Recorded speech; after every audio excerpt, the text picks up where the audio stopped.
Paramashivoham. Om Nithyananda. Paramashivoham. Om Nithyananda. Paramashivoham. Om Nithyananda. Paramashivoham.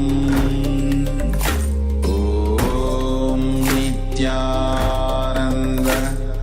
Paramashivoham. Om Nithyananda. Paramashivoham.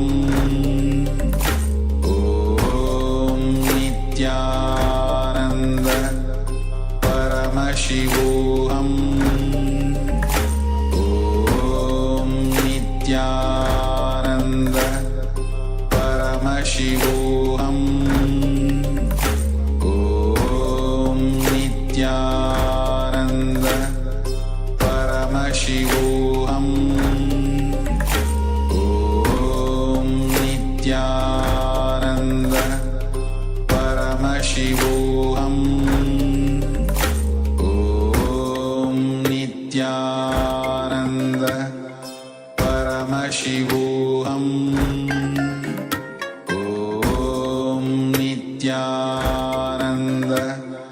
Paramashivoham. Om Nithyananda. Paramashivoham. Om Nithyananda. Paramashivoham.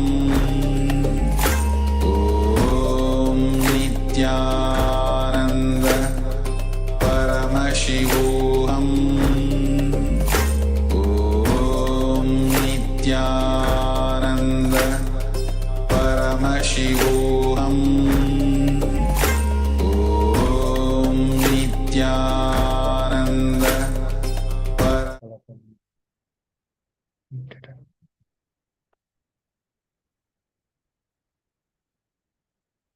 Nithyanam everyone. Nithyanam everybody. We are completing for the delay that happened because of the technical glitch. So we are talking about the productivity, how to increase the productivity.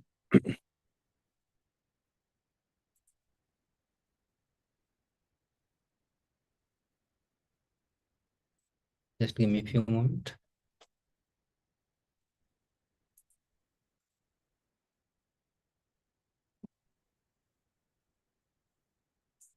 So you are going to looking into one of the story that Swamiji has given to all, is sharing here.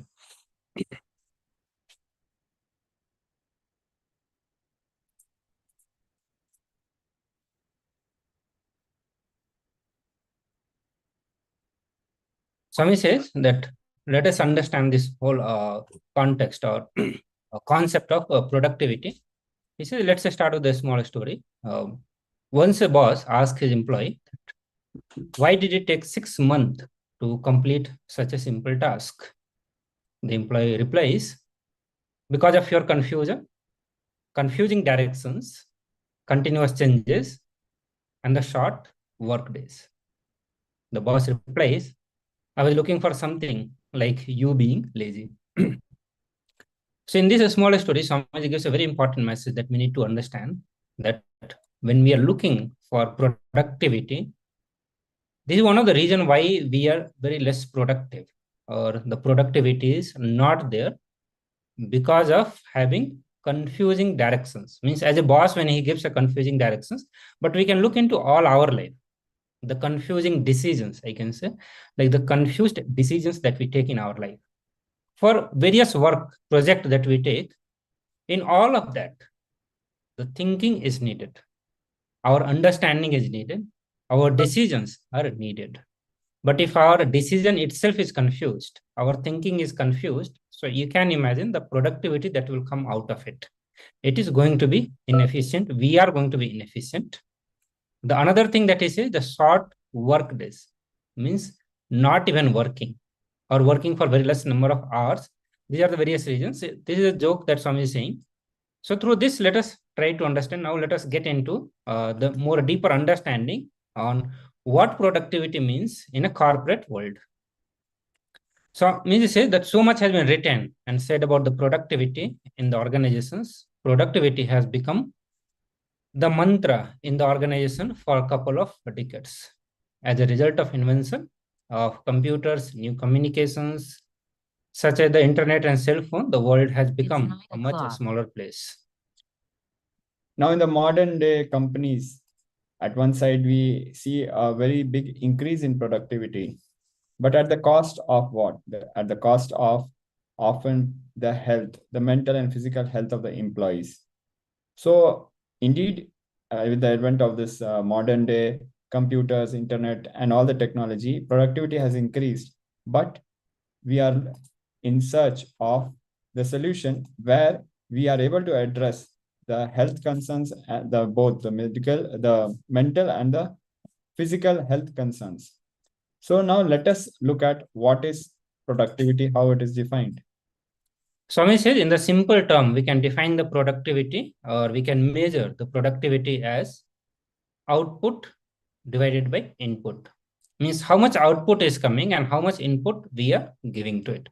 How much we are putting our time and energy, the resources into it, and what results we are getting out of it. So the total result or total output divided by total input can be measured as the productivity. In the corporate sectors, organizations, the billions of dollars are spent just to enhance the human productivity. Most of these efforts are centered on providing new skills specific to training in a particular area, or improving the technologies such as use of computer, internet, or other forms of media and communications. So it's always like, if you have been working in any of the company, or even if you watch the news, that is what we get to hear, that if we have to increase the productivity, let us give more skills, training into the various skills. And that's what the many government organizations, the various organizations are doing it. That if you want to increase the productivity as a whole for the country, productivity as a whole for a state, productivity as a whole for any organization, the company or the organizations always look towards building skills in the employee. They find it that if they have more and more skills, they will be able to be more productive in the work or the project that they have taken. Or other way, the companies or the organizations also look towards improving the technologies that they are using, and all of them, to some extent, they do increase productivity. They make people more and more productive, but not to the extent that everyone has been looking towards. So some of the company and organizations do invest in the soft skills, such as interpersonal relationship, team building skills. But most of this training, it seems to be or tend to address only the mind level, the conscious mind, the actions, the behaviors, the perceptions that an individual has. And I guess that to that extent, only most of the people know about it. When it comes to improving the skills of an individual or increasing the productivity, many times we come to the conclusion that there was no team activity, there was no team feeling into it. The whole team did not work towards a certain goal. There were individuals, they were working separately, but if as a team everyone would have worked, we may have had the more productivity. And the company do invest, to build such kind of soft skills where they help an individual build certain skills, personality, so that they start working as a team. They also work on building their soft skills, such as communication skills and interpersonal skills, how to relate with an individuals. But understand, all these things are very, very superficial. They only work on the mind. They do not go beyond that. And because of that, even after putting so much of effort, continuously they keep looking for new ways to improve the productivity of an individual here. But if we pay attention towards the spirituality, if we start looking into the spiritual science, specifically what Swamiji has revealed to all of us, it will be a great help. We will be able to boost the productivity of ourselves and everyone who is working in the company or organization, or anyone who goes through this science given by Swamiji. So for last many days, as we are doing the completion sessions, we are continuously looking into how to increase our productivity. When we are saying the productivity, we may look towards like, okay, certain work or project I have taken, giving maximum number of result or output will be the productivity. But if we look, when we do the completion with ourselves, even that is making me more productive in terms of we are able to get more joy, celebration from ourselves. If we do the completion with others, the other person who is part of our life is improving, enhancing our quality of life. That also is productivity in a way that my life quality has improved. So from the various angles, various dimensions, we have been only working on to improve the boost, the productivity of ourselves. And we have come to this understanding that working on mind is so superficial, because something there is more deeper that we need to look into. We need to look into what creates the mind, why the mind has so much of havoc, why so much of emotions, why so much of confused thinking, why so much of inadequate thinking or not having the ability to think is there. There is something much more deeper, and we need to look into all of that.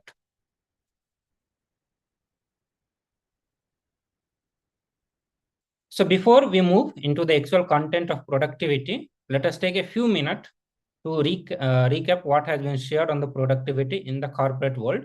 And more than that, I would like all of you to share your experience of productivity and what you understand as productivity, what you have understood actually as a productivity. If you have taken any actions to improve your productivity, do share with all of us through the Zoom chat. Like many of our participants would have had a similar conversation with their boss about productivity, which brings us to the more fundamental questions of how we can become more productive in a way that it is a win-win situation for everybody, having a deeper spiritual understanding of productivity. So what exactly stops our productivity? So till now, we have come to some understanding that when it comes to productivity, our thinking process plays a very major role into it. How better we are able to take decisions, how better we are able to plan, that has a greater role into the efficiency or the productivity as overall. And now we know that samskaras, the engraved memories or the incompletion, what we call incompletion, is the reason behind why we have a confused thinking, why we do not have a clear thinking. Because when so much of engraved memories, the samskaras, the pain memories, the variety of emotions, when all of them are sitting inside, they are deciding, they are confusing on what we actually think, because that is continuously going on inside, continuously going on inside. And because of that, we are not able to focus. Either we are not able to focus on certain things, we are not able to give our total, we are not able to be total into the work that we are doing, or this has damaged so much of our thinking that we are not able to give the right thinking. So even if we are able to somehow give the time to thinking, but we are not having enough intelligence, we are not able to have the right thinking so that we can be more productive in any of the project and task that we have taken. The more and more samskaras are there, it clouds our thinking, it clouds our thinking process also, and thus it reduces our output, it makes our output very low. So in other words, we can say to produce a particular output, we need to have lesser and lesser number of engrams, lesser and lesser number of thoughts, or lesser load of emotions, samskaras on us. If the mind is free from the effect of samskaras, we will become more creative, and a whole new zone of intelligence will emerge in all of us. So let us enter into another simple exercise to understand how our mind is working presently. And it's very, very important to understand how our mind actually works. Then only we'll know that anything that we do by putting our mind, what it is going to be. We all know, like if we are using a vehicle to reach some place, we know the condition of vehicle has to be good. So what medium are we choosing is important and decisive in reaching the goal that we want to have. Same way, if we are using mind as a medium to express the intelligence, our planning or thinking skill, so it's very important to understand what kind of mind we all are having. So let us do this simple exercise to understand, have a glimpse of what mind is. So just take the pen and paper and write everything that comes to your mind. Do not do any kind of editing. Okay. You are not going to be sharing with anyone. Be very clear. Be assured that you will not be asking you to share with us or with anyone else. It's going to be very much with you. After you have done the exercise, you can tear the paper and throw it, or you can burn it as you wish. Just write down anything and everything that comes to your mind. Okay. Imagine that a thought recorder has been connected to your mind. Like how the voice recorder will be there. Whatever you go on speaking, it goes on recording. The same way, imagine that a thought recorder has been connected with your mind and it's recording every thought that is going on. So you just go on writing. You don't have to give any kind of conclusion, logic, and do not try to, while you are writing, do not try to put the logic that I wrote this statement, after this statement, after this statement. You are not writing all those things, just transcribing what is going on in your mind. So please do this. We'll give you a few minutes for this one. All of you, please do this assignment.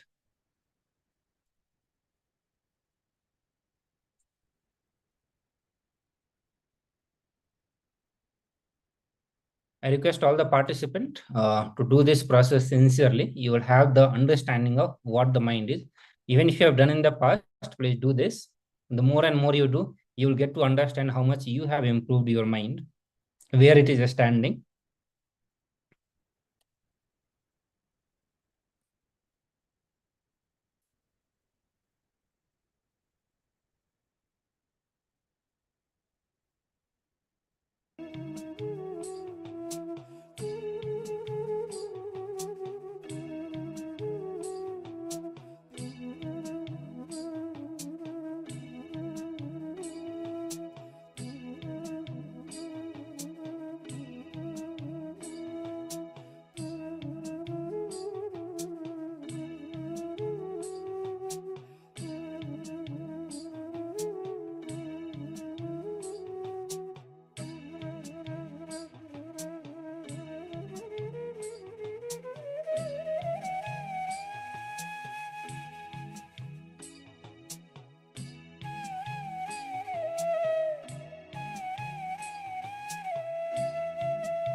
So now, I hope all of you have done the assignment.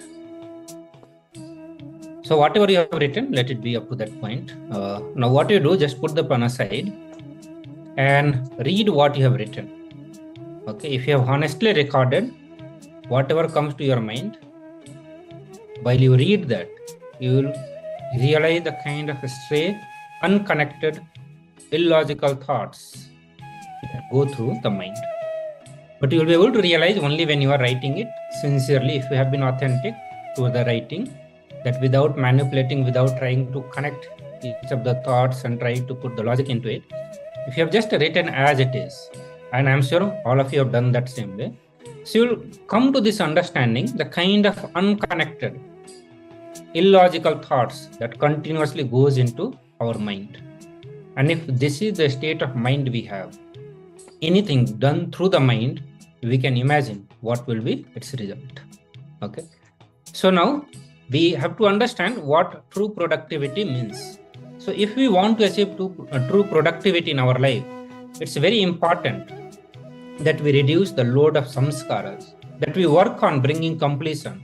We remove as much as incompletions from our system. We remove as much as emotional loads, the load of pain, sadness, laziness, the various form of samskara that we are keeping in ourselves. We should work towards removing all that. Means we should continuously work for enlightenment, and that is the best productivity of our life. So now, what we are going to do, we are going to be entering into one of the meditation process which will help us to reduce the load of samskara, reduce the load of pain that we carry through this meditation process. So I request all of you to get into the space of meditation. All of you please sit straight. We'll have the guided meditation directly by Swamiji.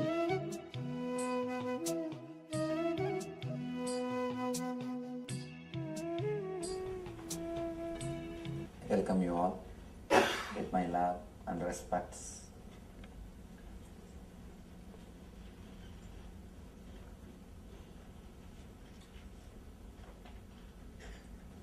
Now let's go for meditation technique. This is one technique from Tibetan Buddhism. Very powerful technique. They call it in Buddhism Maha Mantra. This technique is called as Maha Mantra. It's a very simple technique to rejuvenate yourself and to clear your inner space. Mainly this technique is aiming towards maintaining the quality of your inner space. Naturally, when you maintain the quality of your inner space, you heal your body and mind. Disease is nothing but the disturbed inner space. This meditation technique helps you to maintain your inner space. Let me explain the technique. It's 4-step. 4-step. First thing, sitting straight.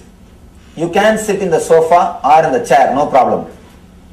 If you can, sit on the floor if you feel comfortable. Otherwise you can sit on the chair, no problem. But you need to sit straight.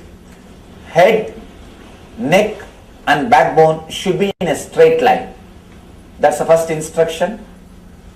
Let me finish all the instruction, then you can do. Second, closing the eyes.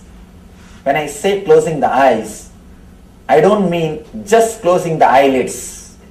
I mean something more than closing eyelids. Usually when you close your eyes, when you open your eyes, you will see all these scenes. When you close your eyes, you will be seeing all these things in your inner space. Now you need to disconnect yourself. You need to disconnect the outward memory. You need to separate yourself from this outer world. You need to clean your inner space. How to do it? When you close your eyes, just tense your eyeballs. Just tense your eyeballs for 60 seconds, not more than that. Please don't tense more than 60 seconds. just for 60 seconds, if you can just tense it, create little pressure on the eyeballs, naturally you will see the inside visualizations will come down. The movement of pictures in your inner space will come down. It's the second step. Third step, humming as deeply as possible, as loudly as possible, and as lengthily as possible. Let me do it and show.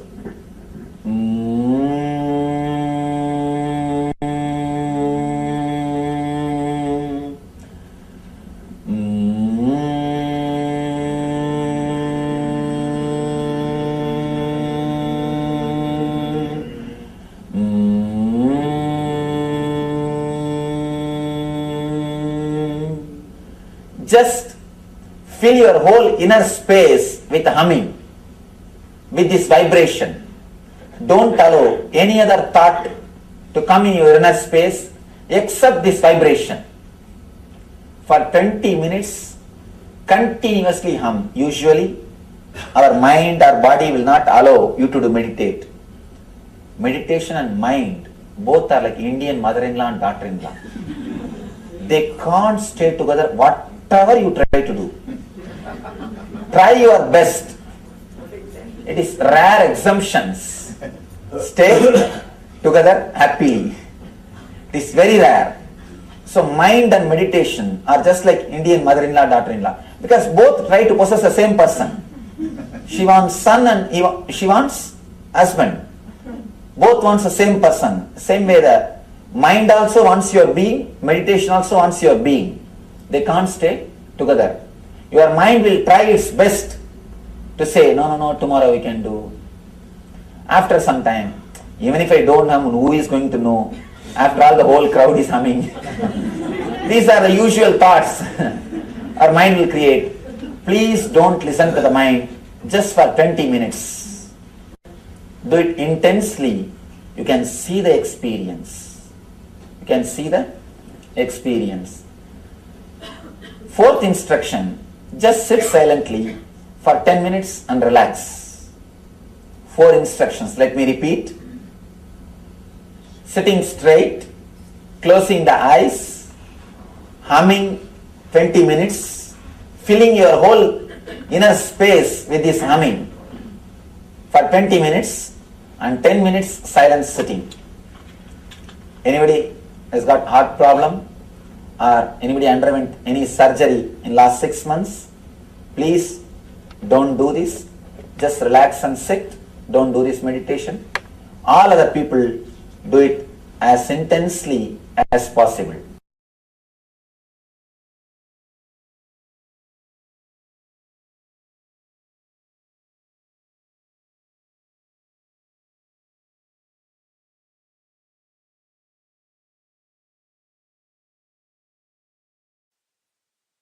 You may start humming now.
stop.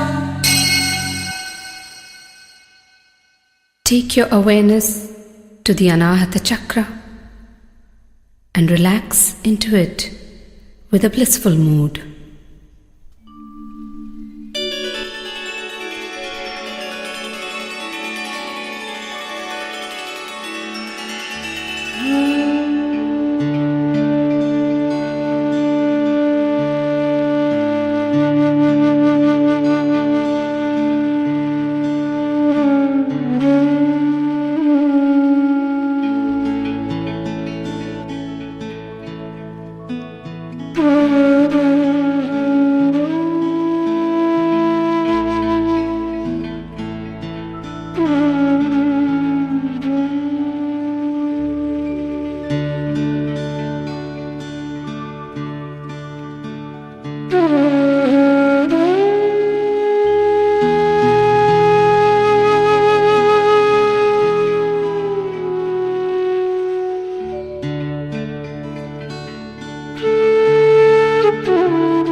Slowly, very slowly, open your eyes.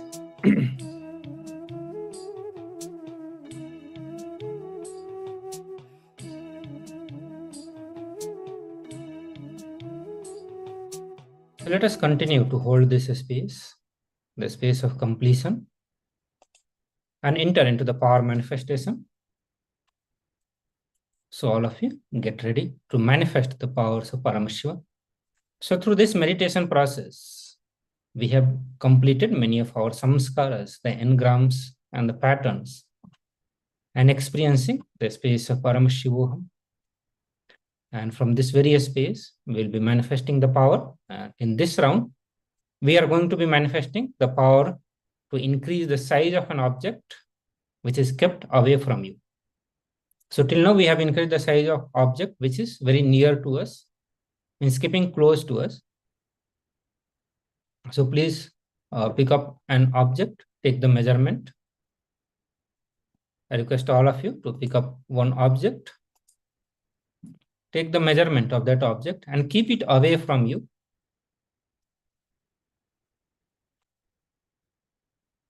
Keep it a bit away from you.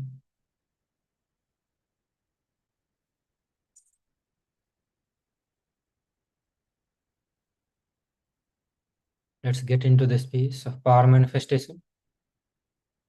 Sit with your head, neck, and spine in a straight line. Visualize Swamiji in your third eye.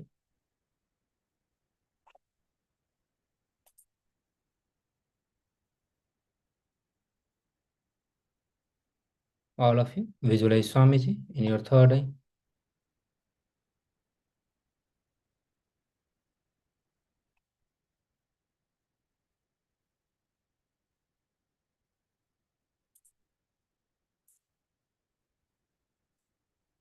Chant Mahavakya intensely and loudly. Make the declaration to increase the size of an object.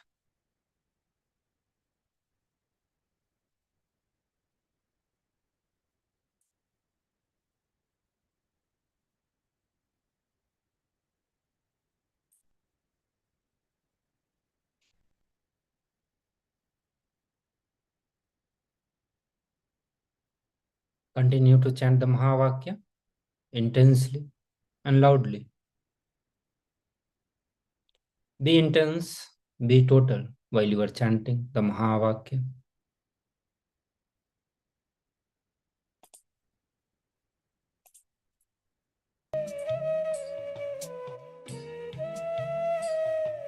Continue to chant the Mahavakya.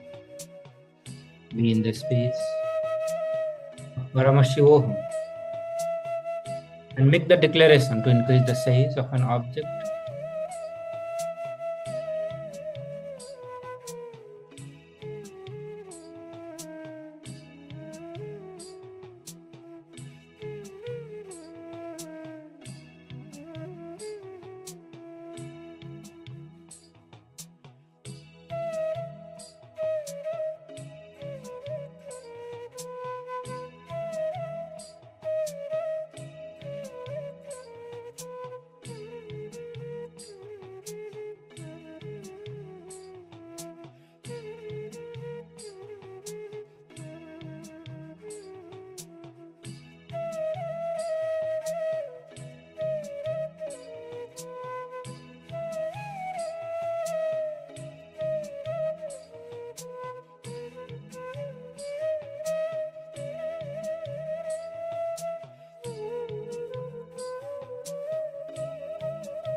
Please relax now. I request all the participants to relax now. Open your eyes. So now it is time to take the measurement of the object.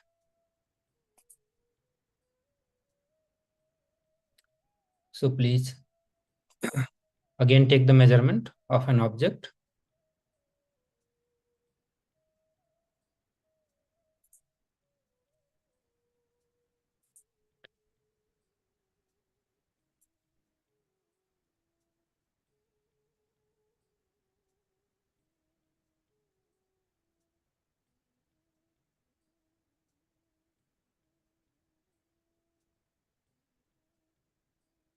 And do share your experience of power manifestation.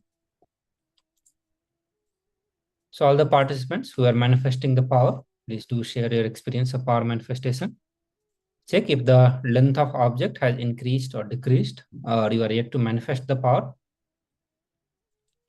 And also let's get ready for the next segment of today's sessions. And in this segment, we are going to be learning about the leadership identity constraint. So what all the identity that we carry, which are constraint to manifesting the leadership state or leadership space in us. So most of us, we are actually running behind the state of leadership. Sorry, the status of the leadership, rather than understanding the status of the leadership. And this situation for all of us, we are not ready to realize, we are not looking into the true qualification to be a leader. The true qualification to be leader is the being in the state of leadership, not just gaining the status of the leadership. But most of the time we spend in just getting the status. We continue to run behind the status. We continue to work to attain the status. But the status does not bring the state of the leadership in us. What exactly means when we say the state of leadership? Swami says it's an inner space which is mature and evolved, making us express leadership in whatever we do in our life, whatever we do, irrespective of which role or status we are in. So whether we have the status or not, whether we have been assigned the role or not, in every moment of our life, we continue to express that quality, the quality of leadership, where we have that maturity in our space, we have that evolved leadership quality in us. Leadership flowers in us when we are core being, our innermost self vibrates in the responsibility. So only when our inner space cognizes the responsibility, only when our inner space, when we decide to embody the leadership, the responsibility cognition, the tattva of responsibility, no matter which space we are in, or which state we are in, which situation we are in, our state will be of leadership. Leadership flowers only when we start cognizing, when we start feeling responsible for everything in our life. So now let us listen from Swamiji, what Swamiji is giving the understanding about the leadership state.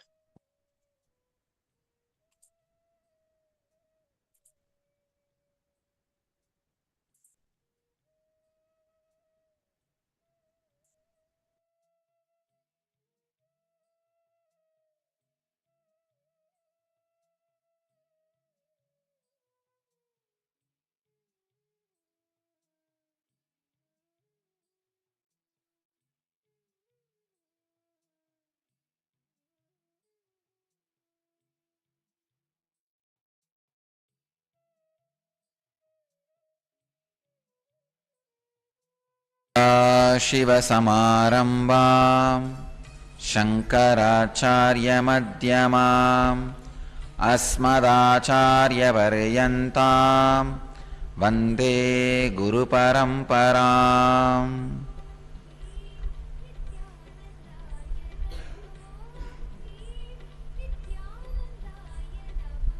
I welcome you all with my love and respects.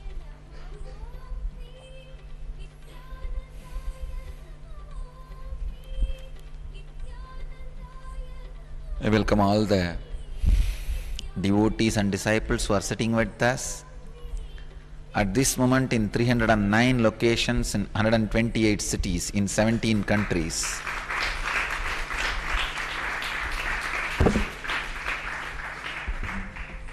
I am receiving thousands of emails every day about this satsang homework. The practice, sadhana given in the satsang.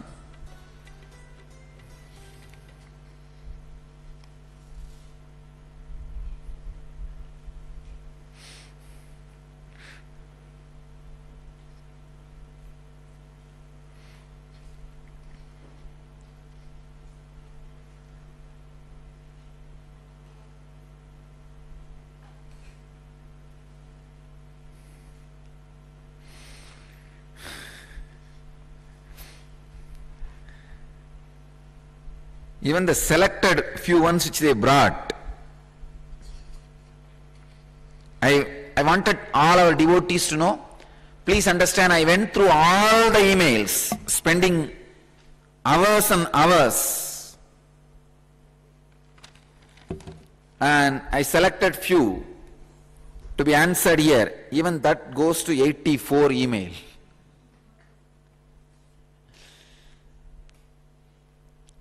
Essence. First thing, I am very happy many people are practicing.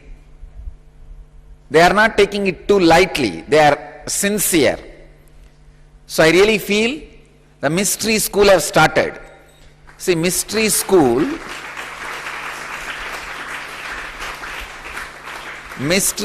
does not start when I declare. It starts only when students join. So now, I know for sure, we have at least few thousand sincere students around the world. That's the first thing. Second thing, so many people have written, Swamiji, I am shocked and surprised. I have the capacity to inspire and enroll people. See, actually, when I share the truth with you, when it clicks inside you, a part of you expand. But when you go out and inspire people in this truth, you become leader. The leadership qualities starts expressing in you. Sharing enlightenment makes you a leader. Ishitva, one of the important siddhi of Ashtama siddhis, happens in you. The qualities of leader happens in you when you go out and share this truth, inspire people through this truth, transform people through this truth. I am hearing from thousands of devotees around the world that they themselves are surprised. One doctor, a devotee from Bangalore, she writes, Swamiji, when I started explaining these truths in Kannada, suddenly I realized I am getting all the technical terms and clicks from somewhere. It's flowing through me. I am able to inspire. Understand? It is opening many of your dimensions unknown to you in you. It is there in you, but unknown to you. Start going around. Share these truths with people. Understand? Do not ever think somebody is not intelligent enough to understand these great truths. If you can understand, anybody in the world can understand. One person wrote to me from Mumbai. It seems he thought his gardener can never understand these big things. Because he did not get 5%, he caught hold of his gardener and started explaining. Not only the gardener completely understood, it seems that gardener gave the reference that the same truth is told in Bhagavatam.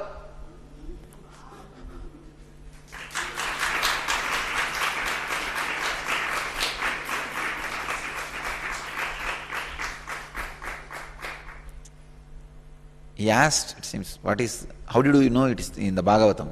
He said, no, I heard in the Engage. In Bhagavatam they recite this. So don't think people can't understand these truths. Don't think people are fools. So catch whoever you can and try to share this truth, inspire them. So I heard many people are putting these truths in their Facebook, sending emails and making phone calls, and sharing this through phone calls is also happening. First thing, I am very happy. The mystery school is successfully functioning. Second important thing, people are discovering their new ability and capacity. Ma Nithyananda from Bangalore, she is writing, she went to the eye doctor, and inspired him about this idea. After the routine checkup, that guy got so inspired, he started listening the whole thing, not only listening, completely convinced. And he wanted to see the discourses and come to the ashram and see.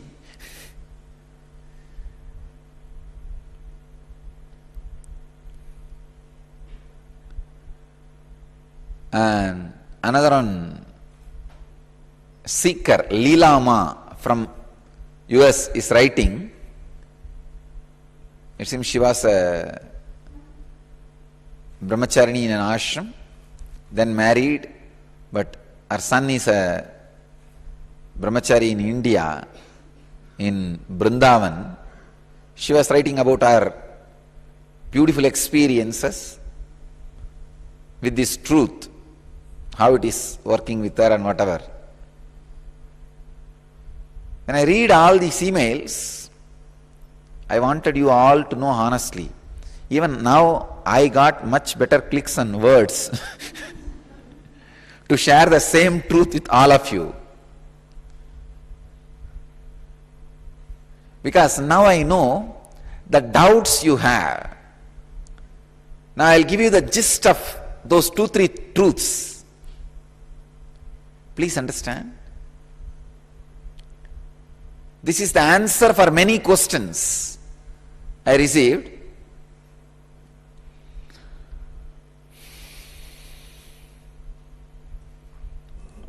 Knowing that you can never live in the present moment takes away the great guilt which is created in you by the wrong practice, wrong sadhana. Try to live in present moment. Till you die, you will not be able to live. That's the first thing. Second important thing, by remembering whether you are thinking about the past or the future, you are in the present. You are living in the present from this moment.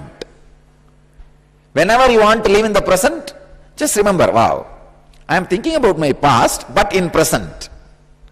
I am thinking about my future but in present.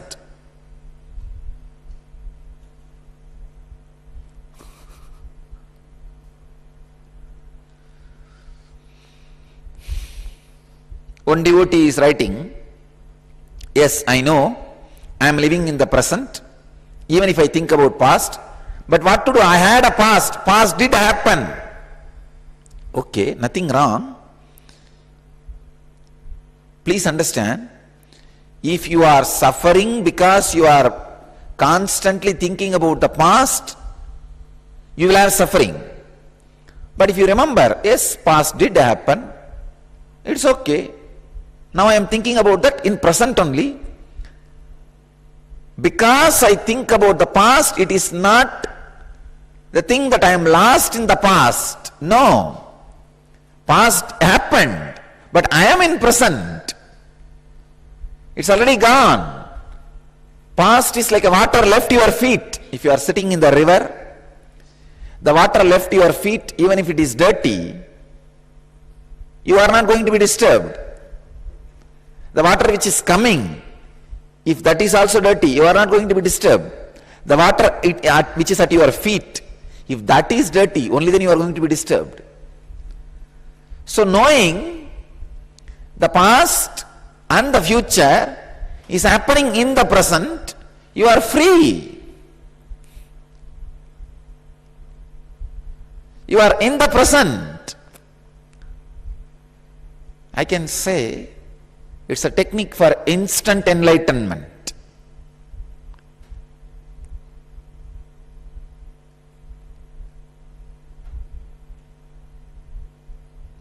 First thing,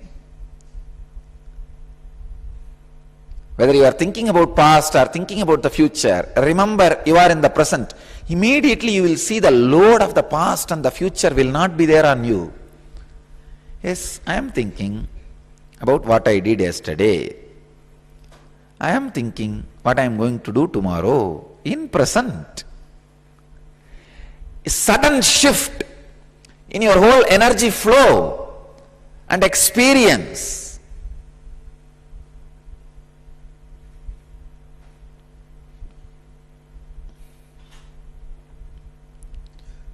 From so many satsang centers, continuously seeing the emails and questions, not only I am happy, I am inspired. I feel now the higher and higher truths can be delivered. Please understand, the higher and higher truths can be delivered.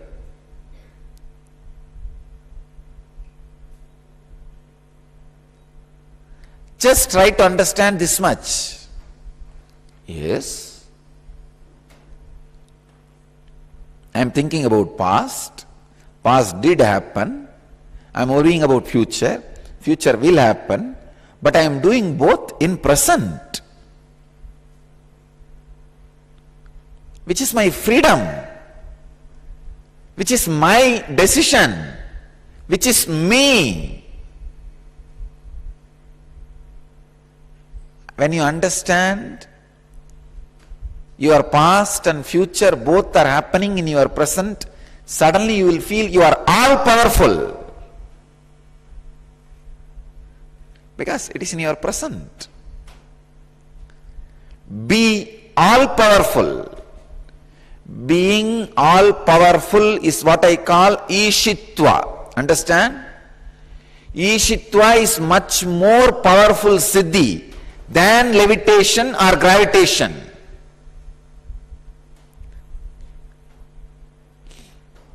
Making your body expand or shrink, making your body light or heavy, these all grass level siddhis.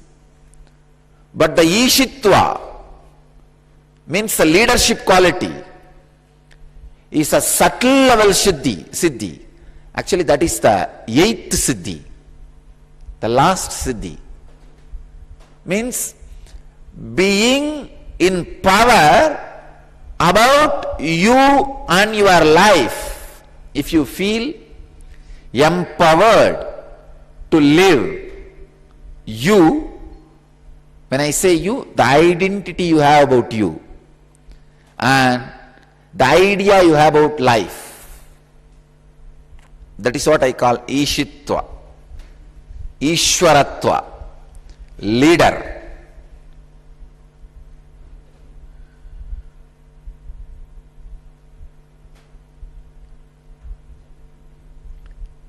If you do the intense practices like N Kriya, you will have the Anima, Lahima, Mahima, Karima, the grass level siddhis.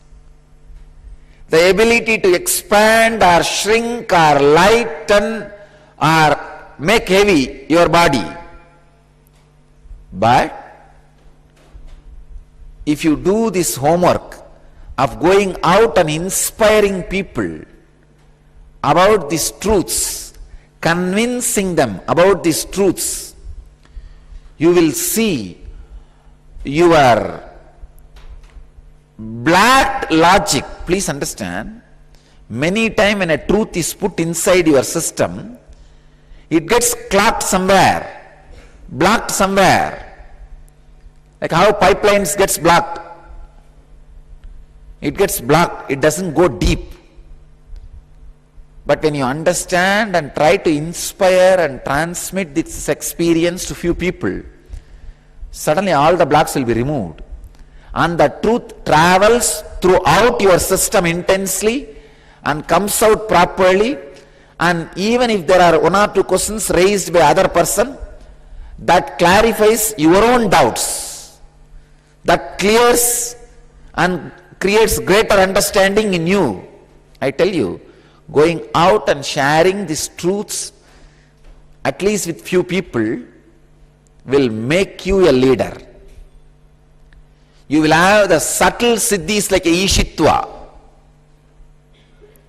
And not only that, in your personality, 30% is a solid personality, your own understanding about you. 70% is a pus. Literally, pus is the right word. Pus poured on you by the society. Constantly society pokes at you. Because of that poking, that wound, 70% of it is a pus. The only way you can get out of that pus and settle with your personality completely is go out and change the idea people have about you. That will happen when you share these great truths and inspire them. Any inspired person will look at you with a deep gratitude. That gratitude will remove part of pus from your system. Now people look at you in a low way. Then immediately pus forms in your system. Even an abusive look is hurt and the pus forms in you. Inspire them with honest truths. You will see the way they look at you with respect. The pus gets healed. It leaves your system. You create a new personality. I tell you, this is one of the important technique and practice to heal your Anahata Chakra. Don't expect love from people, attention from people. Go on, start giving intelligence to people. A quality product. Everybody will not be able to give continuously some gift to people to get their love and attention. How much you can give? You can't. But a right truth is a great gift you can give without you losing it. There's a beautiful proverb, verse from a great saint from Tamil Nadu. He says, like a well, when you take the water out more and more, water seepage will be there more and more in the well. The well which is used more will have more water. The intelligence which is used more will have more. I tell you, whenever you share these truths with people, you will realize you are intelligent. And you will make others realize you are intelligent. This is the easiest gift you can go on giving. If with anybody you converse, don't miss sharing one truth with them in your conversation. Make this as a habit. The moment you see him, think, I will give one gift to this guy with a deep love. If you are in a shop, some customer comes, along with the product, think, I will give one gift to this guy. One truth, one idea. If you are bargaining any business, decide, I will give one gift to this guy, one truth. Your customer, patient or consumer, anybody you meet, your boss or your subordinate, decide, I will give one gift to this guy, which is the easiest and cheapest gift, for which you don't need to spend money. But by giving, you will also grow. With whoever you talk, decide one gift to him. One gift I'll give. This concept of giving gift naturally changes his understanding about you. When he looks at you with respect, the pus, 70% of the pus which you carry in you starts getting healed. I am giving you an important secret, how to be a leader, how to achieve Ishwaratva, Siddhi, Ishwaratva, Ishitva, leadership quality. First know how to enroll people for any idea you are having. If you go out and speak to at least 5 persons about this idea, this great truth, and bring them to the satsang, you are going to be the winner. It is not going to glorify me, or I am not going to win in any way. Understand? Whether 5 people sit or 10 people sit, I am going to talk the same thing. But by you inspiring and bringing 5 more people to the satsang, you are going to win the game. You are going to become leader. See, whether 5 more people come or not, I am continuously going to be leader. I am born leader. I am not going to become leader by 5 more people coming. But you working, talking, bringing 5 more people, you are going to become leader. So understand, it will make you a leader. Go and stand in the mall. Have a small board. I discovered today sun goes round the earth. If you have questions, comments, please talk to me. It's legal. Today, you can say a more sensationalistic way. Today morning I discovered sun goes round the earth. If you have questions or comments or queries, please talk to me. It takes only half an hour. You will get at least 5 people who think, they will look at you. Wow, this guy seems to be up to something. Come on, let's talk. And there are so many around the world waiting to talk to somebody because nobody is listening to them. Just have a few minutes of patience, hear them out, then you share what you want to share.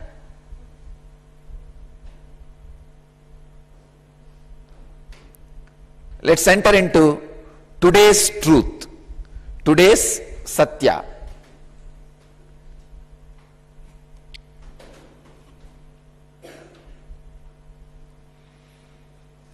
Today I am working on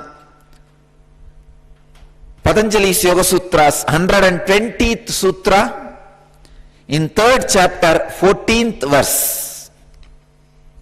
Subject is ever-changing world.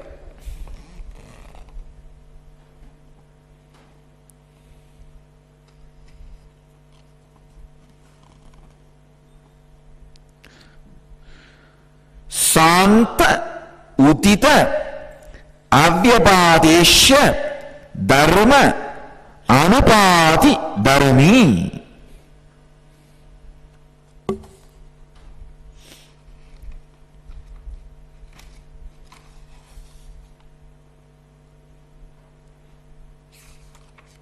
I'll bring the translations from various masters. Vivekananda translates as that which is acted upon by transformations, either past, present or yet to be manifested, is the substance qualified. Prabhavananda translates as a compound object as attributes and is subject to change, either past, present or yet to be manifested. Swami Sachidananda translates as it is a substratum Prakriti, that by nature goes through latent, uprising and unmanifested phases.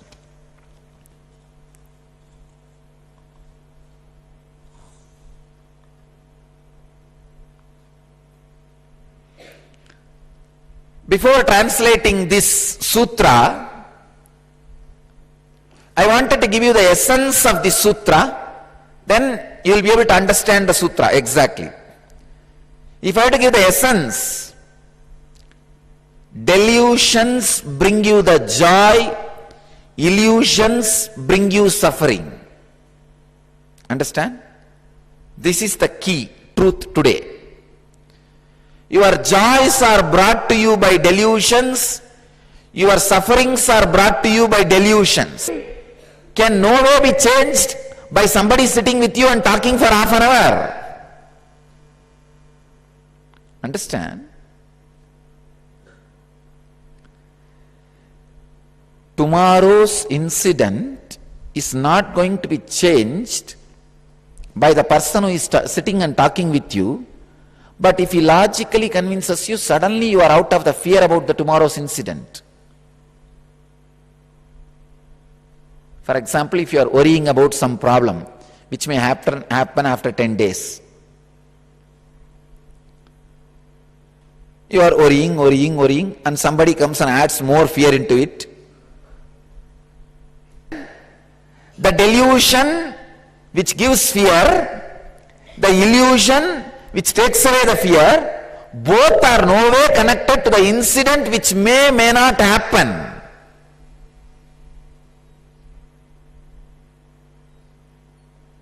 The secret is, all your fears are illusory, all your joys are delusory. I am creating new word. Delusory word may not exist, but any growing language has to accept new words, new combinations. And after all, a language like English should learn how to accept more and more words from enlightened consciousness. It's my gift to the English language. If the word is there, great, so I have not made a mistake. If the word is not there, my gift to English language, I have it.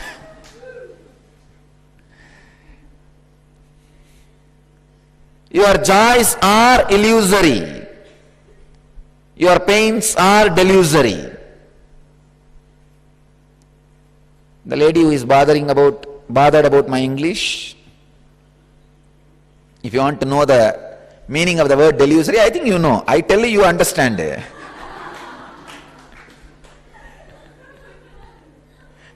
You tell others understand. Language over. Huh?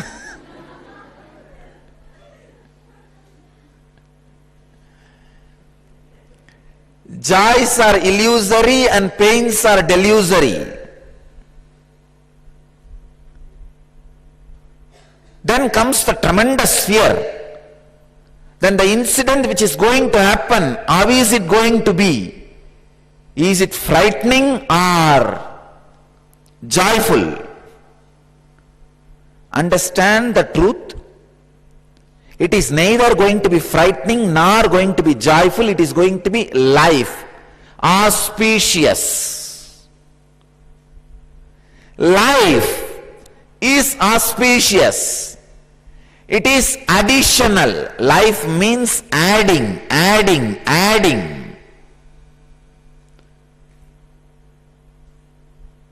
It is your idea delusory. It is your idea, delusory idea about joy, delusory idea about fear is the salt of your life.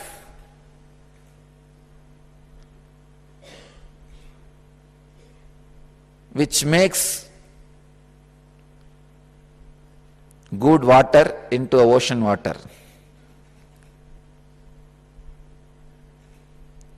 The river water becomes ocean water because of your delusory ideas about joy and delusory ideas about pain. Otherwise, the incident itself adds, that's all. Any addition is auspicious, understand.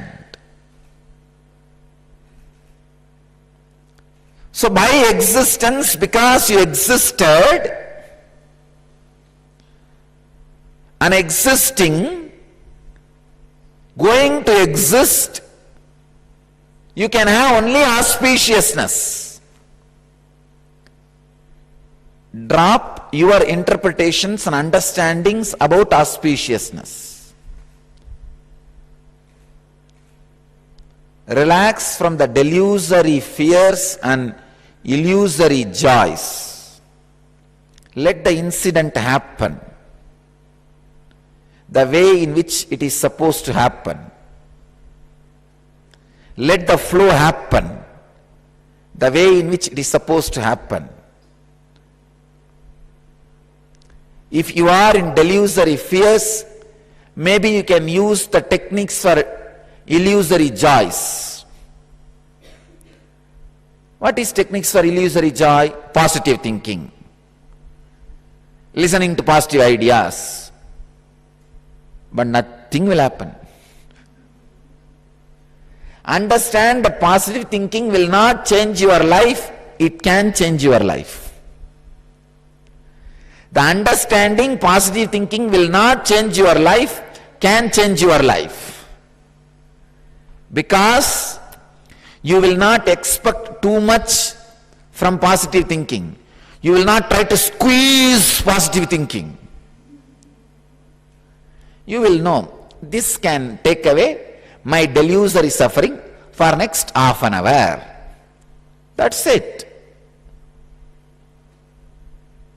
Then what will happen? At least you will be grateful for those ideas for half an hour. This is what I call enlightening entertainment. Instead of sitting with the ugly entertainments, you can sit with this kind of enlightening entertainments. Positive thinking is surely much more than useless violent entertainments.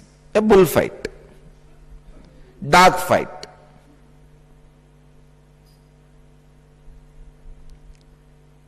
Sometimes I used to wonder, in Indian villages, usually in the common drinking water tap, every morning at least there will be 5 to 10 fights. It is,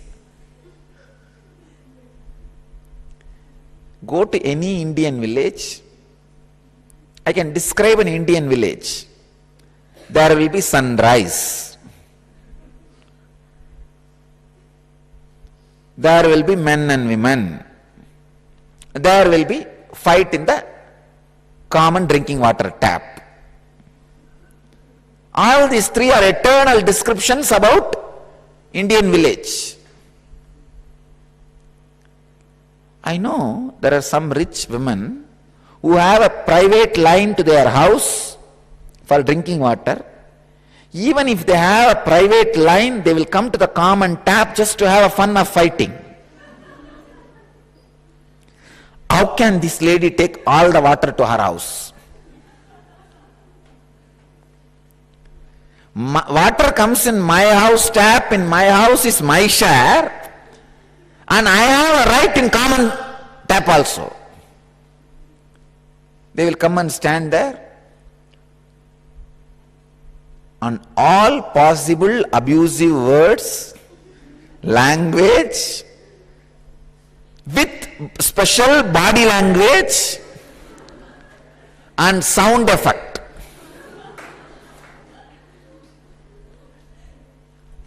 And the funny thing will be, if some 2-3 people start fighting, all the other houses' balconies will be full. That's a balcony ticket. It looks almost like a stadium.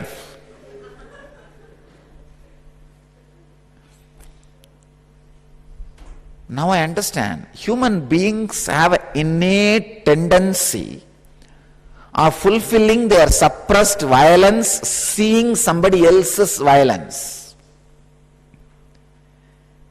Little more wealthy countries, what they do? They build a stadium, sell ticket, people come and sit, and trained boxers fight. Poor Indian villages, what to do? They stand in their own balcony stadium. Below two untrained women fight.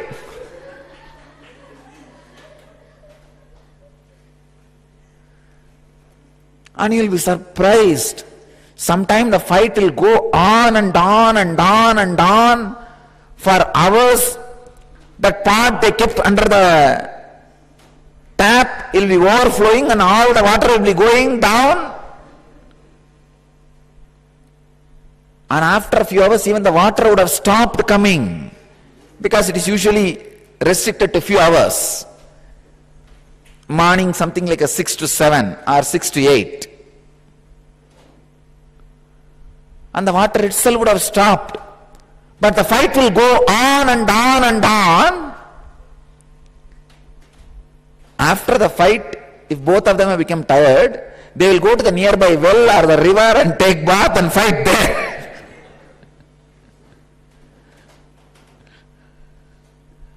That fight will be for washing clothes. The first session will be for drinking water. The second session will be for water for the washing clothes. Now I really wonder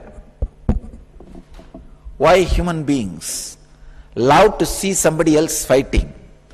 And not a single man or a woman or a person will be interested in going out and reminding them that water is going waste. Why don't you stop the fight and take the water now? Later on you can fight. That guy will be pushed to a corner almost like a Tom and Jerry. He will roll and fall in his balcony.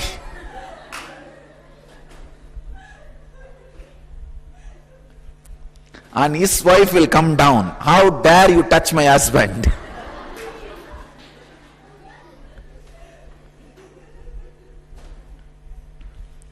I can say it's a Indian boxing.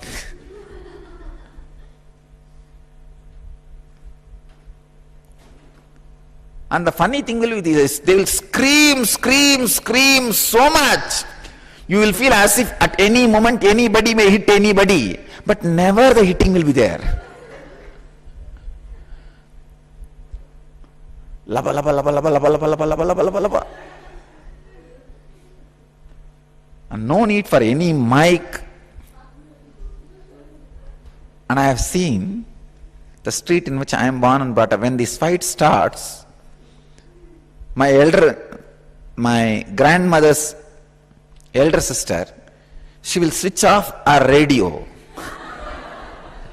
come out and sit. I used to ask, why did you switch off your radio and come out here? Hey, why waste current when we have a free entertainment? And the radio will be there for 24 hours, the fight will not be there after 2 hours.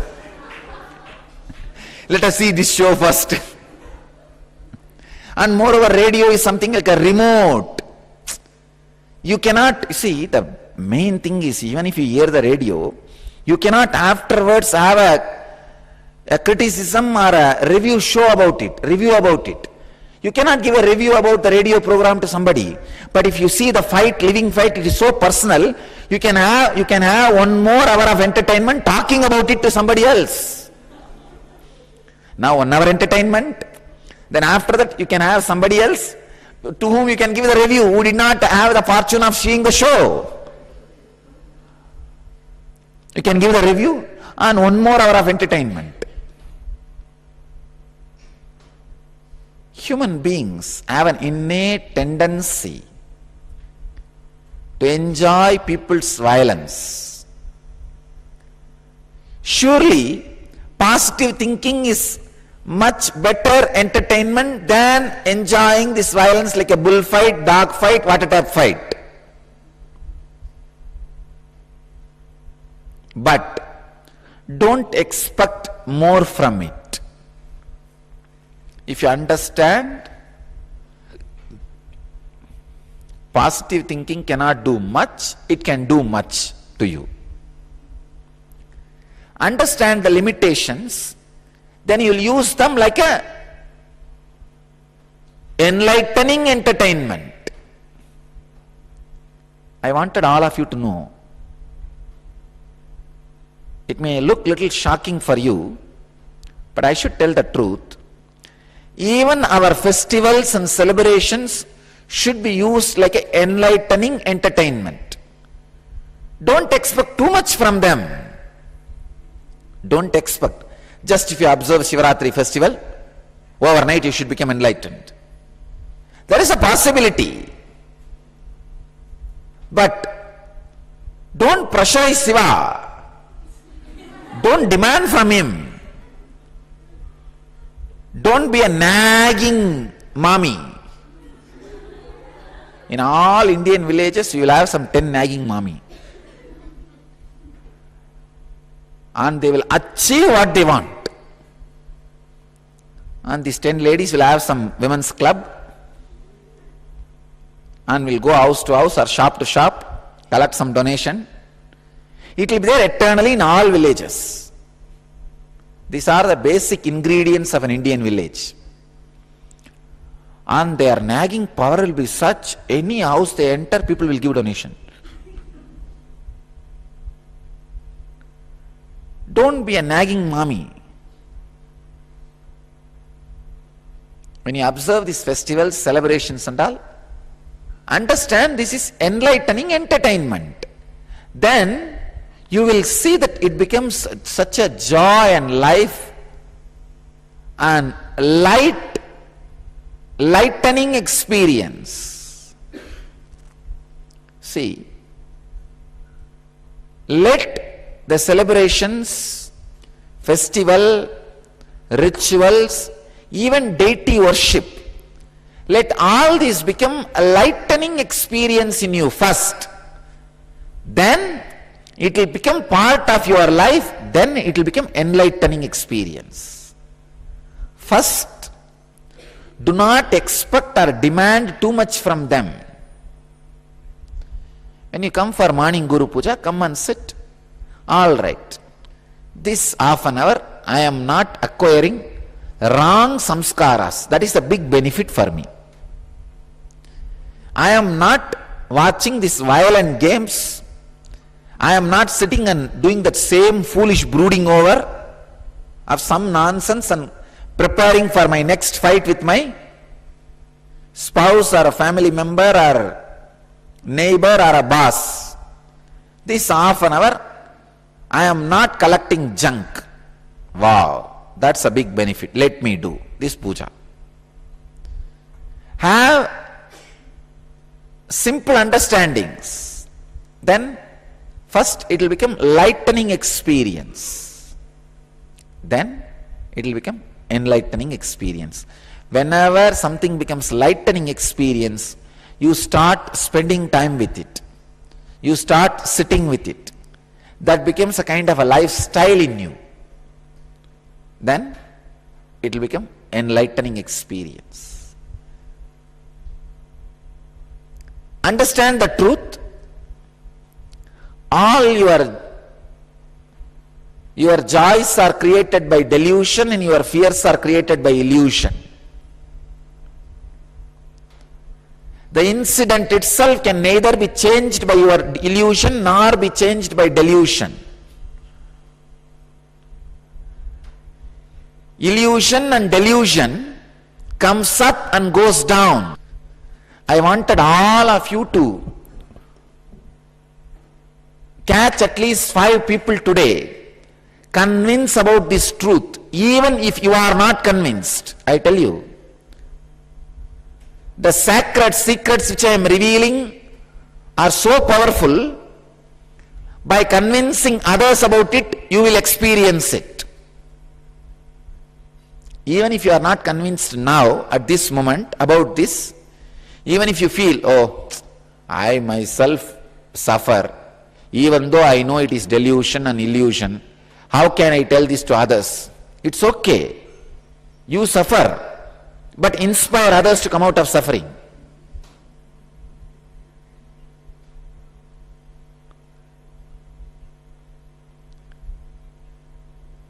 The ground on which you are standing may be shaking and going, but you try to stand and shout, I am strong, I am strong, I am strong. You can be strong, you can be strong, you can be strong. Do it. I'll show you. Do it. I'll show you. The truth attacks you.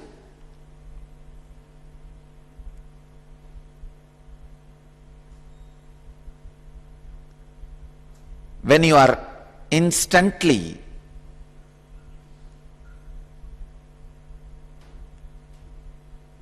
share with others, even if you have not understood instantaneously. Understand? Whenever you receive it, start sharing with others instantly, even if you have not understood instantaneously.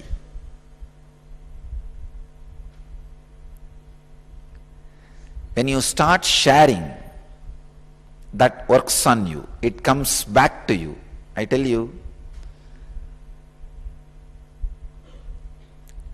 anything which you give comes back to you. Anything which you share gets back to you. Share the truth. There is a beautiful proverb, Dharmo rakshati rakshitaha. When you protect Dharma, Dharma protects you. By sharing it with others, you are protecting it. It will protect you. Let me now enter into the translation. Shanta udita avyapadesha dharma anupati dharmi. Everything, whether manifest or unmanifest, goes on changing. Goes on changing. Understand?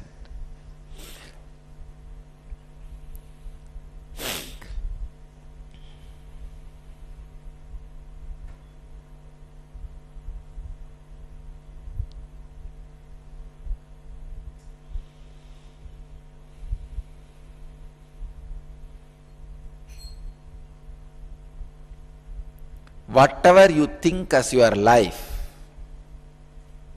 is nothing but illusory sufferings and delusory joys. When you understand that, a deep restful awareness happens in your system, which goes on inspiring you to exist, to be alive, to live, to share life. So the essence of today's satsang, all your joys are delusory, all your pains are illusory. Go around and inspire people by talking this one truth. At least 5 people.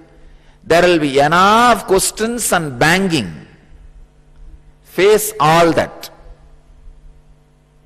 Face all that.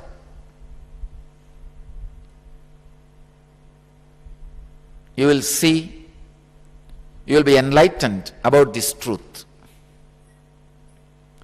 You will be enlightened about this truth.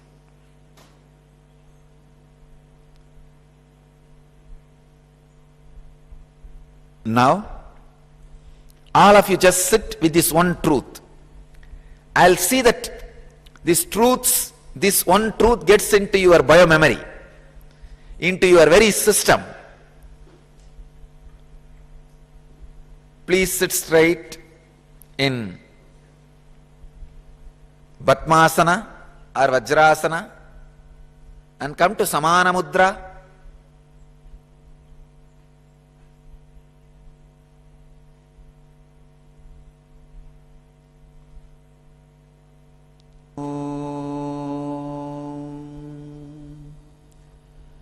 Shanti, Shanti, Shanti.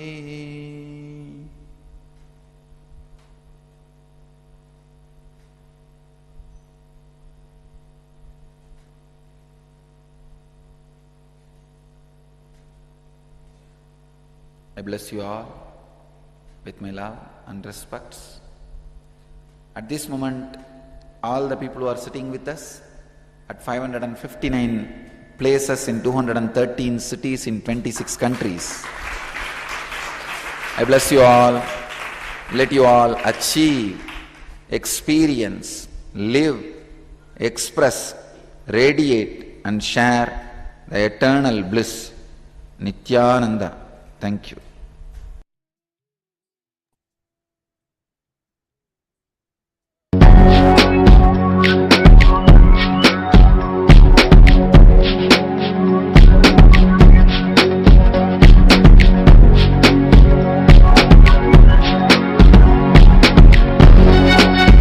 All that I take, all that I smell, I offer to you, Swami Nithyananda.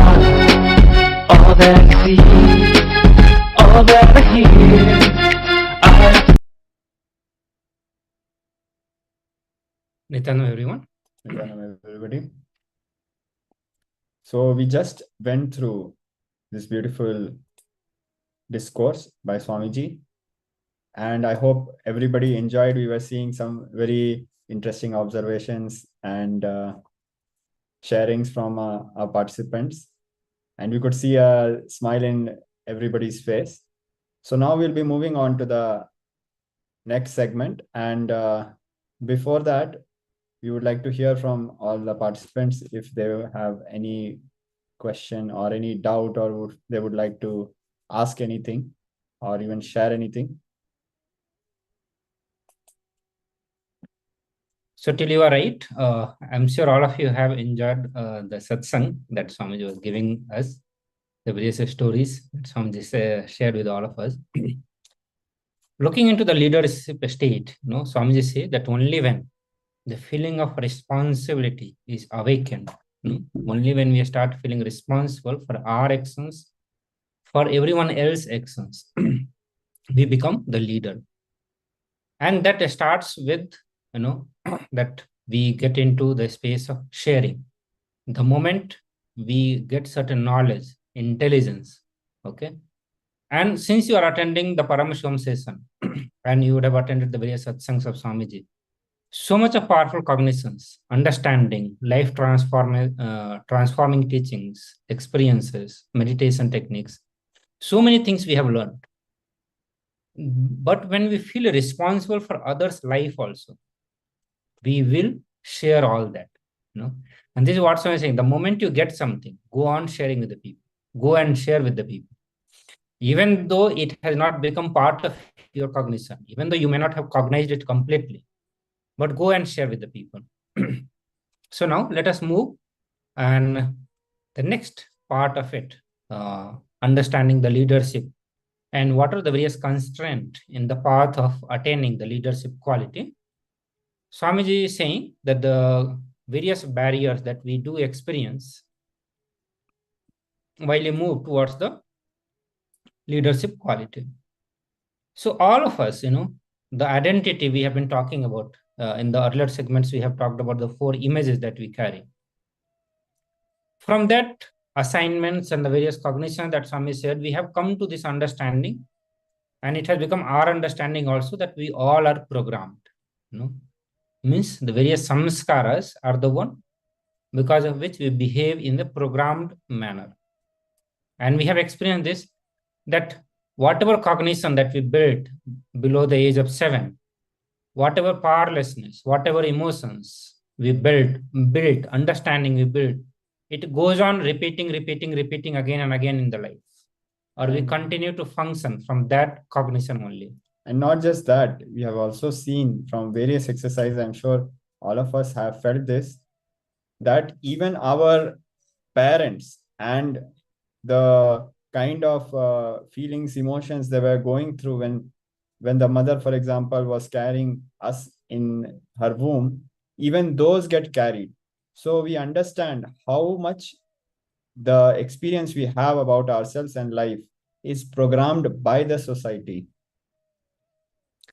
So all our strength and weaknesses, we judge ourselves based on the how much strength we have, how many weaknesses we have, and based on that we consider ourselves, and that is what we become. Our strength, everything that consider is nothing but a result of engrams that we carry.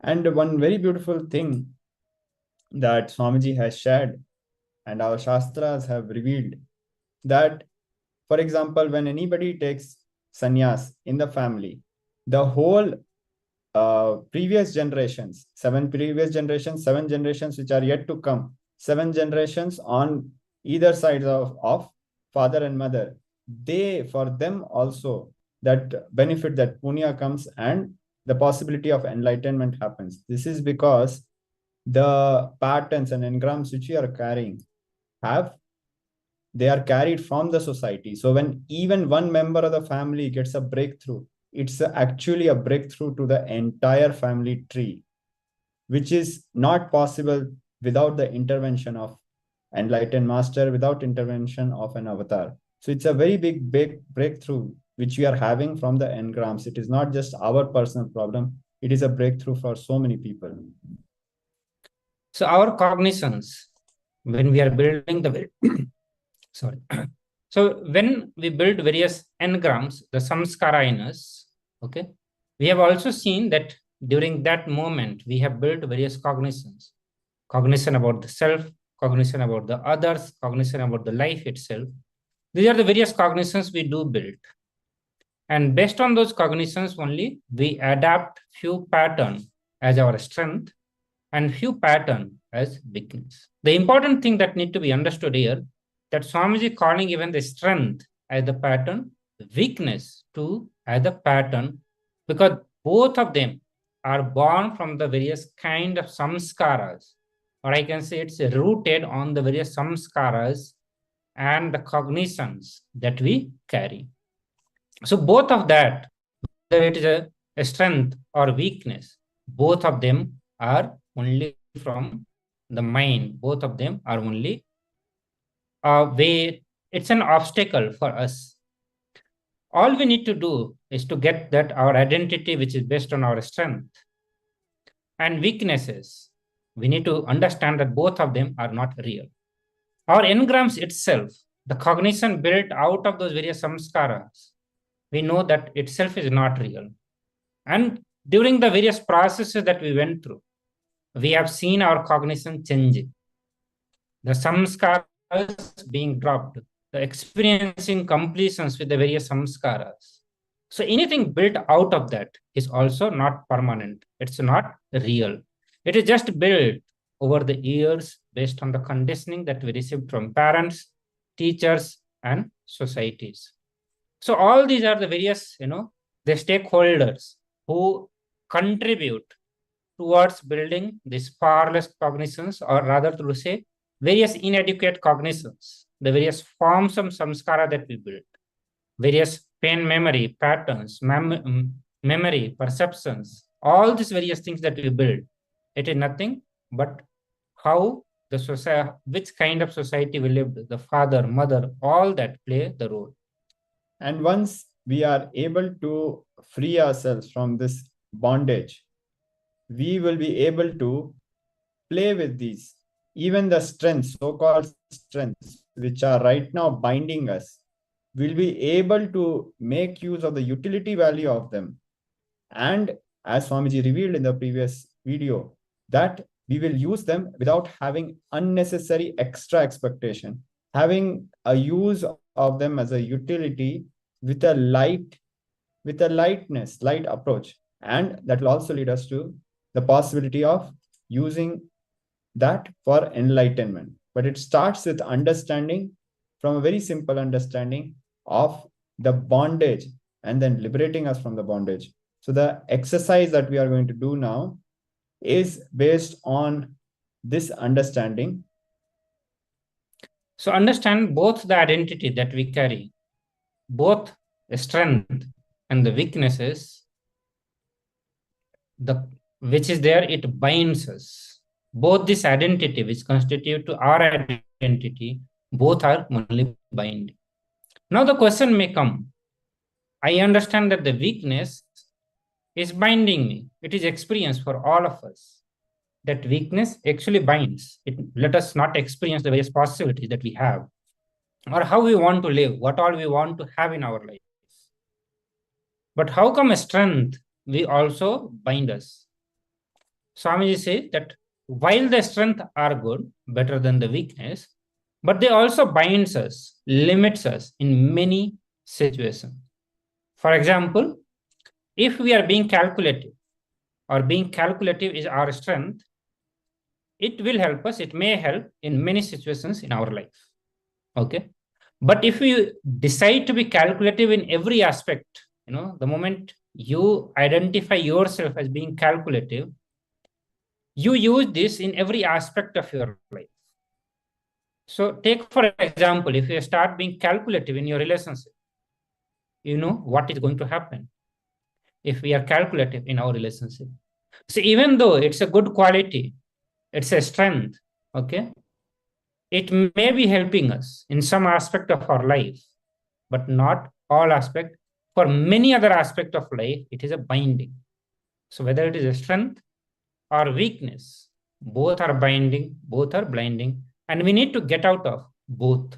Both these identities are obstacle in the path of realizing the leadership state.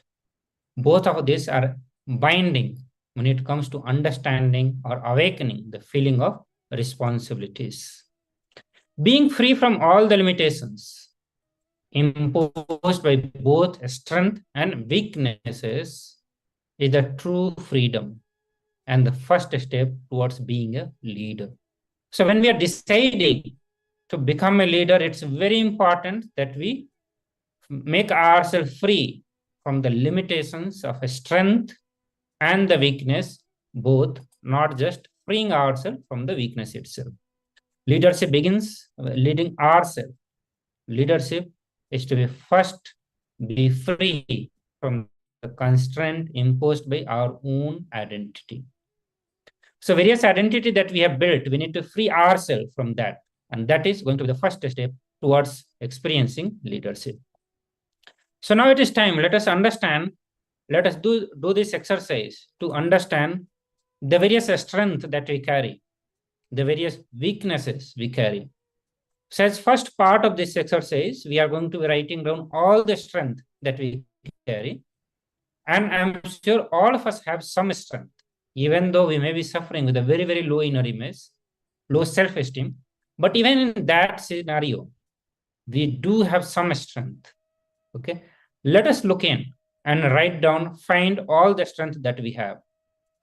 For each of the strength, let us recollect in which situation of our life we adapted this strength. There must have been some situation which made us get into that strength. Like many people, the hardworking could be the strength of them, that they are very hardworking. But there may have been some situation in life which triggered, which forced them to be hardworking. So we are going to look into that, the strength and the situation which made us adapt this strength.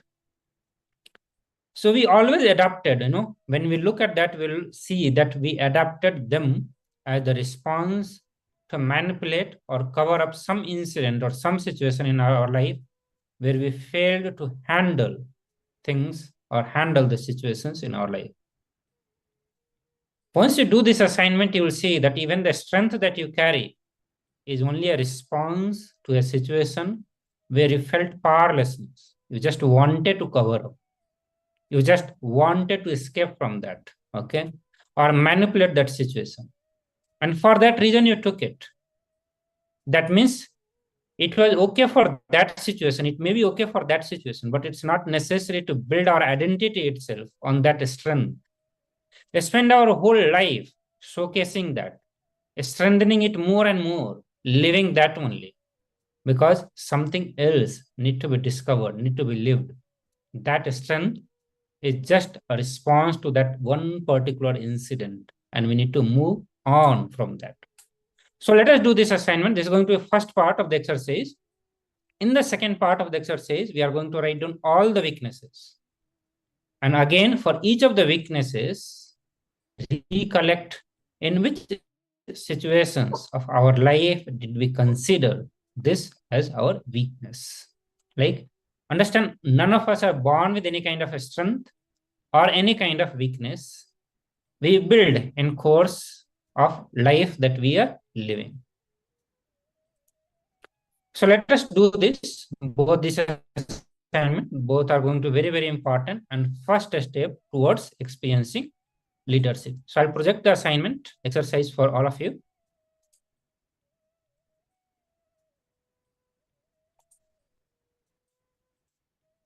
So please start.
Yes. Ma Parameshwari is asking that why the strengths are created. Can you project the comment?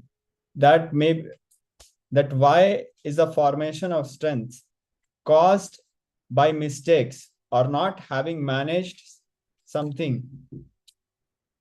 So to answer that question to Ma Parameshwari, in life, many times when we are dealing with a situation, we are very easily able to handle the situation and we move on in life. But very often we face a lot of difficulty. At that time, we identify ourselves with that attribute. It becomes a part of our identity. But if we are completely unclutched and flowing with the flow of life, then it doesn't bind with us. Like in the Upanishads and in the Bhagavad Gita, it has been very beautifully revealed, and also Swamiji has explained in various satsang that when we are dispassionately performing our duties without getting attached to the outcome, that is a space of enlightenment. It has been described in Ishavasya Upanishad, and also it has been described in Bhagavad Gita. So when we are in that space, the strength and weaknesses, we are not attaching ourselves to that, nor we are attaching ourselves to the outcome. So that is not the part of our identity. So only when we are having a painful experience, that is getting attached to our identity, and that is the component we are right now addressing and completing with. So I hope it answers the question, Ma Parameshwari. So if anybody has any doubt, please do ask. So Ma Parameshwar is further asking, can you give some examples as this is the best thing to relate with it? So let us consider one example that I'm just thinking and giving you example that let's say you are in class 3rd or 4th, okay?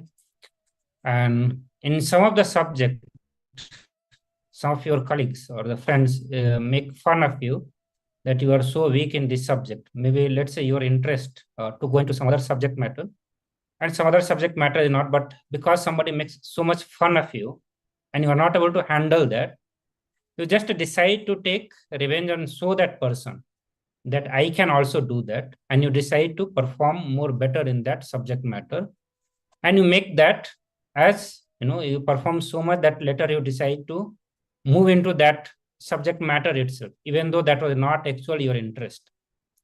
So there are many such things that we embody in our life as a reaction to certain situation. Like many times we decide to become rich just because somebody made fun of the poor state that we were in. There are many times we decide to own a house just because somebody would have made fun of us for not having it. But even though you may not be needing it, you may not be in the need of it, you may be very, very comfortable not having that, you had some other purpose in your life and you would be working for it. So as there are many situations in the life when some certain things get triggered and we are not able to handle it. We are powerless about it.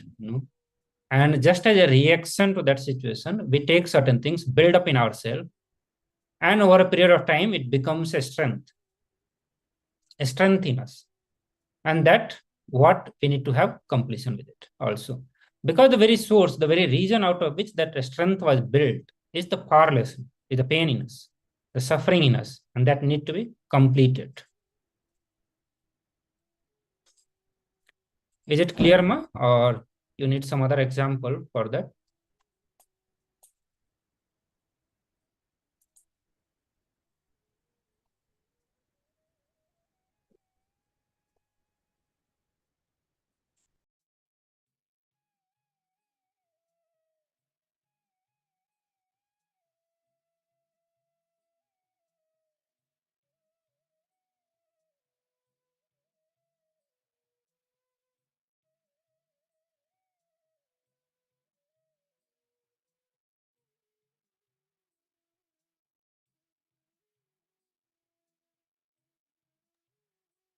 So you mean acting, doing something out of the cause of doing, nothing else, detaching from the fruit, just doing our best as possible in doing something.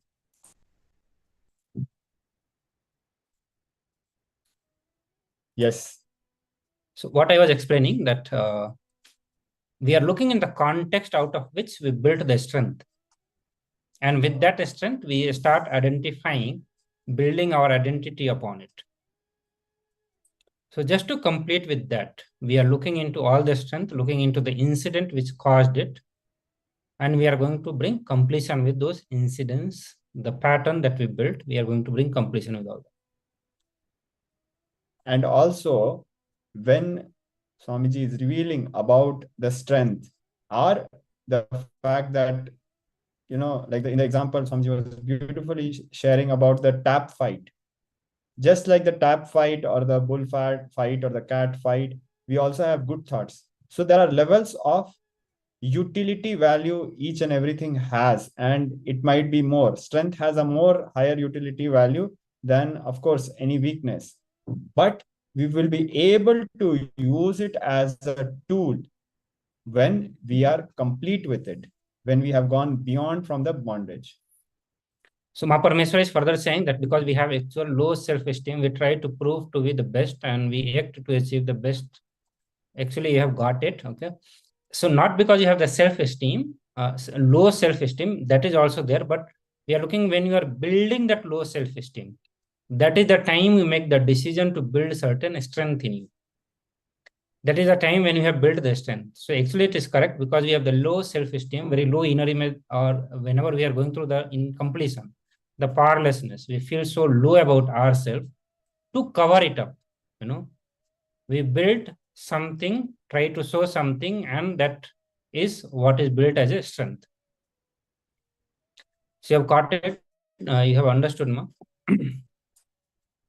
So now, request all the participants, and now it's time to move to the next segment, and we are going to be doing the power manifestation.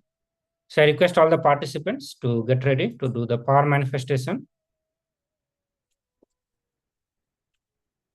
So in this round of power manifestation, we are going to increase the size of an object which is kept in your partner hand. Okay. So this time your partner is going to be holding something. Since all of you are on the Zoom, you can choose one of the partner and you can partner with each other. And this time we are going to be increasing the size of an object which your partner is having with themselves, but they are going to have it on their palm. Okay. In previous round, we kept it away from our body, keeping it away, and then did the power manifestation to increase the size. In this round, your partner is going to keep it on their palm, and you're going to do power manifestation and increase the size of it. So I request all of you to get ready for this.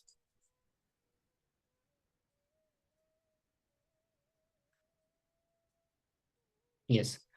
Mahaparameshwara, you are actually right that the example of having the biggest car, house, most beautiful women, richest man becomes a goal to show we are great, but actually it might be coming from the incompletions. And most of the time it is coming from the incompletion. So rather than being goal of our life coming from us, many times we have just borrowed it. We just went into certain incompletion was happening. We just want to show it off out of some incompletion, and we make that as the goal of our life. We continue to run behind it. And that's why it never gives the fulfillment because it was never our desire. So all of you please sit straight. Let's do the power manifestation. Please come in the space of